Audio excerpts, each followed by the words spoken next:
Alors Sud Radio vous explique à quelles conditions des troupes de l'OTAN pourraient intervenir en Ukraine. Nous en parlons, nous l'avons évoqué en fait à l'instant, nous en parlons aussi avec Olivier Sueur, qui est chercheur associé à l'Institut d'études de géopolitique appliquée, ancien sous-directeur du service OTAN, l'Union européenne et ONU au sein du ministère des Armées, donc un connaisseur du dossier. Bonjour à vous, merci d'être avec nous. Bonjour. Bon, alors, qu'est-ce que vous avez compris, vous, en tant que spécialiste, en entendant Emmanuel Macron, tout d'abord, avant de voir dans quelles conditions ça pourrait avoir lieu? Alors, d'un point de vue d'un spécialiste, très franchement, c'est une tempête dans un verre d'eau. Hein. Oui. C'est-à-dire que, si vous voulez, cette conférence de presse, vous avez 10 minutes d'intervention du président et 18 minutes de questions-réponses. Donc, pendant l'intervention, donc les messages principaux, ce point n'est pas mentionné. Oui. Donc, il n'y a aucune mention d'envoi de troupes. C'est dans la première question, en réaction à une remarque d'ailleurs du Premier ministre slovaque, que le président de la République a eu cette phrase, et je la cite entièrement parce que ça permet de remettre un tout petit peu en perspective les choses. Il n'y a pas de consensus aujourd'hui pour envoyer de manière officielle des troupes au sol, mais en dynamique, rien ne doit être exclu. Oui.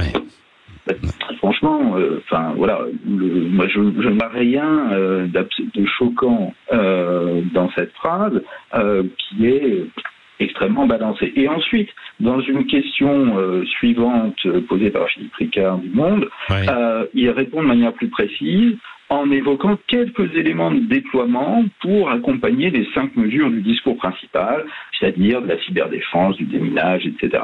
Donc, si vous voulez, je suis un peu effectivement en contradiction avec le taux qui vient d'être fait, c'est-à-dire que tout est annoncé, si vous voulez. C'est annoncé que ces éventuels déploiements qui ne font pas l'objet de consensus sont sur des points très précis, donc quelques experts de cyberdéfense, quelques experts de déminage, pour accompagner. Donc, vous voyez, je suis beaucoup plus modéré dans l'évaluation de la question. Oui, c'est vrai. Et il précise aussi, nous ferons tout ce qui est nécessaire pour que la Russie ne puisse pas gagner la guerre. Et alors là, c'est ce que tout le monde dit depuis 2 ans. Bien sûr, mais c'est ce que tout le monde dit depuis 2 ans. Ça n'ouvre pas une porte particulière. C'est exact. C'est, si vous voulez, ce qui est écrit dans le communiqué du sommet de Vilnius de l'OTAN de juillet dernier. Oui, c'est vrai. Donc, rien de neuf sous le soleil. Oui, c'est ça. Mais alors, pour être précis quand même, de quelles troupes parle-t-on quand on parle de soldats de l'OTAN? C'est là où il faut aussi repréciser un peu les choses. Hein. C'est une très bonne question, parce que beaucoup de fantasmes, effectivement, existent là-dessus. Donc, il n'y a pas d'armée de l'OTAN. Ça n'existe pas. En fait, vous avez un principe quand on est à l'OTAN, c'est le principe un seul ensemble de forces, one single set of forces, comme on dit en anglais.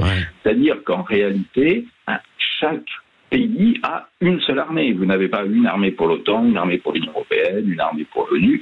Vous avez une seule armée nationale, tout simplement, que vous utilisez en fonction des engagements que vous prenez, que ce soit pour l'OTAN, pour l'Union européenne, pour les opérations de maintien de la paix de l'ONU, pour vos opérations nationales. Donc, si vous voulez, vous n'avez pas de troupes dédiées au sein de l'OTAN. L'OTAN, sur le plan militaire, ce n'est qu'une structure de commandement pour combattre ensemble quand les différents pays acceptent de mettre à disposition leurs forces.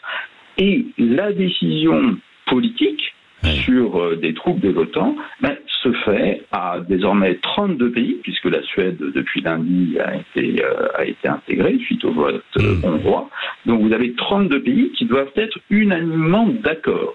Donc vous imaginez bien que, vu déjà les difficultés qu'on a eues concernant la Suède, avec la Turquie, avec la Hongrie, on n'est pas prêt d'avoir un consensus à l'OTAN pour que les troupes soient envoyées en Ukraine. Merci pour toutes ces précisions, Olivier Sueur. Il fallait évidemment les entendre, chercheur associé à l'Institut d'études de géopolitique appliquée. Et donc, vous avez eu aussi des responsabilités au service OTAN, Union européenne et ONU, au ministère des Armées. Il est 7h51. Dans un instant, nous poursuivons avec l'artilleur en chef. Oui, c'est un certain Guy Carlier.